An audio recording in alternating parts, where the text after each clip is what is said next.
For the possible handful of you who remember my jump to Filmora, this video should be evident that I like Roblox Deathrun. It's quite addicting since with the varying skills of each killer, no 2 rounds are the same, but it's always satisfying to traverse every trap in the level and quote-unquote slash the killer. There are dozens of unique traps in the game, with some being better at killing runners than others. Some aren't worth crap, others are a bit too good. The weak ones may be faulty, exploitable, or just too slow, while the strong ones could have oversized hitboxes, cover a large area, or worse, both. There are many traps I could list, so today, I'm going over what I think are the 5 best and worst. Before I do, here are the rules. For the worst, I'm disqualifying traps that flat out don't work. They actually have to be capable of doing their job. For the best, I won't be taking into account how consistently they can win rounds. Take for example, the Galactic Terminal hallway. Most of my killer runs end with this trap, even though it is a bit on the weak side. And for both, I'm limiting the entries to just 1 trap per map. Ties are exceptions to this rule. Obviously, skill level can make a difference here. Good killers can score with weak traps, and bad killers can screw up the strong ones. I'm going to be judging these by their effect in the hands of an average killer, though my definition of average may be higher than yours. So without further ado, let's get into it, starting with the worst. Poison Sky Ruins has quite the defense mechanism in the form of these laser turrets. Or at least it would have if they didn't have the aim of a common stormtrooper. The bullets don't cover any place past this small pathway, and they're just slow enough that you can just casually walk into the city they're tasked with guarding.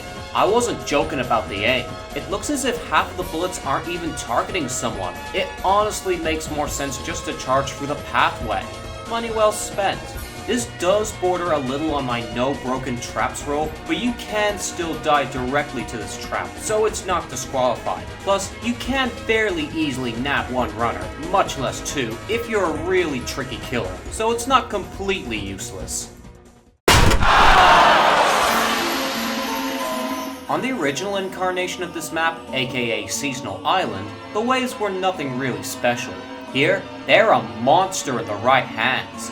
By themselves, they're not too big a deal, but because there's 2 of them, along with their fairly short cooldown and large area coverage, you can use them repeatedly and take out numerous runners. I've actually ended a round with these, they're that good. That said, they do require a bit of know-how and experience to use effectively, and they can only do so much, which is why they're only number 5 on the list. But still, they're pretty crazy. Not as crazy as the other traps on the list, however. Tell me the last time you've seen someone get killed by these. Oh, I have a bad feeling. Back in the old days, these were decently effective at killing runners as they were made from lava. These ones, all they do is trip you and waste a second of your time. I very rarely see anyone die to these traps because the effect is so weak. I'm not sure which variant is worse. The Jagged Junkyard Spinner is larger and a tad better at killing on its own, but the Training Course Spinners are a pair, making it possible to spam them, in the loosest sense of the word. Either way, both versions suck at killing. Remember when this nasty trap had an exploit that allowed you to cheese it? Well, ever since that was fixed, it's regained its status as among the most feared traps in Roblox Deathrun. This trap, along with its clones, requires you to jump across platforms that are chosen in a randomized sequence to kill you, so if they go off while you're in the middle of them, all you can do is hope that the random number gods let you escape.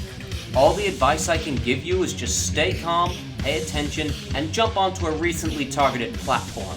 These traps are all deadly in their own way. The Training Course platforms are more numerous and have prolonged effect, while the Galactic Terminal Sentry Turret is arguably faster and therefore harder to react to. And the Electric Outpost robot? Whichever of the former 2 is harder is down to preference. However, if you're really good, you have a decent chance of escaping both. I put them higher than the waves because these take less skill to use. Expect to see more of that down the line. Oh boy, Training Course has a lot of useless traps. It was hard picking just one other than the spinners. We have the flying log with its laughable flight pattern, these pathetic guards that you can avoid just by walking behind the house, and number 3 on the list. This trap may look intimidating, but the area it covers is just slim enough that you can walk along the edge from about here and you won't get killed by the flames, and it's so close to the edge of its range that it can do no more than waste a few seconds for the runners. While the guard's back route breaks them just as hard, I chose the statue over them because it's just easier in general. The first traps on each map often cause a fair amount of death when the round begins. Most of them. This is usually due to the runners crowding and being reckless, but there is one that even the most reckless players hesitate to cross, and it's that goddamn bridge on Isla Lauca. Thanks to its stupidly large area, you'll have to walk pretty far before the killer will activate the trap, sending the flying piranha, shark, fishes over the bridge and ending your run early, unless you get really lucky with their spawning pattern. So I gotta hand it to those brave runners going in and clearing the path for the rest of the group. The same could be said for all of these, really. As bad as this trap is, it's still only the first trap, not like the next one coming up.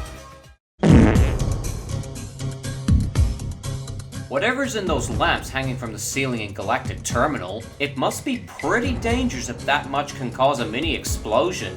Too bad they have no effect on these potted plants. I'm not sure whether or not this was intended.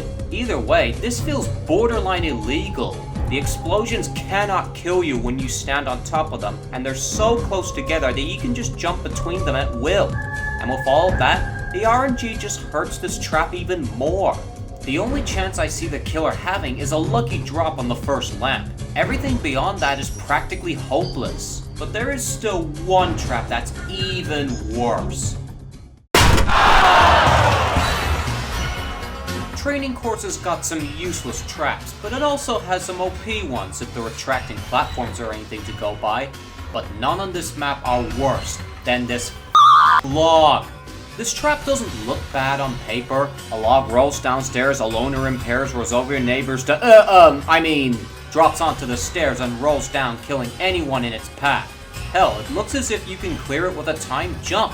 The major problem with this trap is the hitbox. Basically put, the log can kill you without even touching you. It's impossible to jump over, which is a problem because it covers a large distance. Combining that with the log's velocity makes this trap inescapable if you're remotely close to the drop zone. A good killer can easily waste runners' time with this. Why can't they just reduce the hitbox size so you can jump over it? You need good reflexes to clear it, so it would work fine.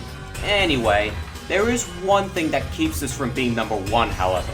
On occasion, the log will bug out and get itself stuck on the stairs, which can be exploited with a well-placed pot, as risky as that sounds. So at least you have a rare chance of surviving.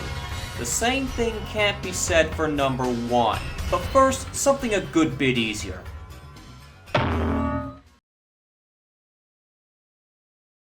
Traps that cause a set of platforms to sink into water or lava tend to bring runners to a halt, likely due to the area they cover, with the one saving grace being a random platform that stays afloat. And then you get this. There are 2 ways to go through this. You can go clockwise or counterclockwise. There's a problem though. You're not supposed to choose the former. What you should do is go around the right side and reach the opposite end before the platforms come anywhere close to sinking beneath your feet. If you're even remotely good at this game, nothing can go wrong on this trap. The platforms just can't outpace you enough to kill you, even with the perfect activation. Activate any earlier than that, and an attentive runner will stop and wait if he hasn't dropped onto the platforms already, in which case he can just jump back up to the edge, so the killer has practically no chance of knocking you out. At least with the other traps you can get one runner with a lucky perfect button press, but this one, no hope. It's too slow, too easily escapable, and overall, just too simple to mess up. To all runners watching this, please go right. You will win every time. Well, that was a hopeless trap for the killer, so let's put that hopelessness on the runners.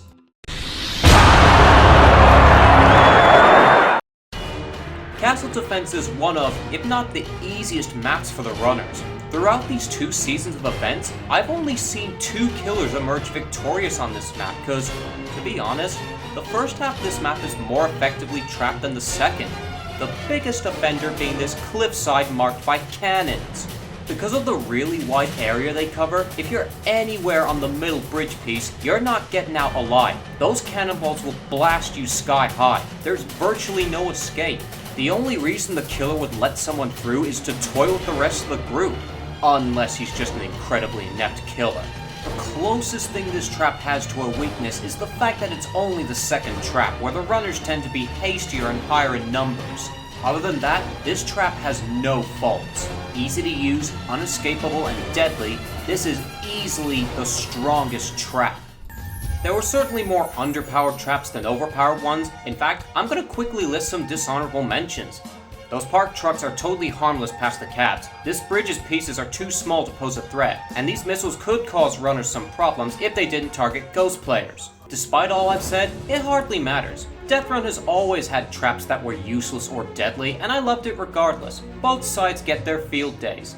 Overall, whether you love these traps or hate them, you gotta love Roblox Deathrun. It's unpredictable in all of the right ways. Baneworth out.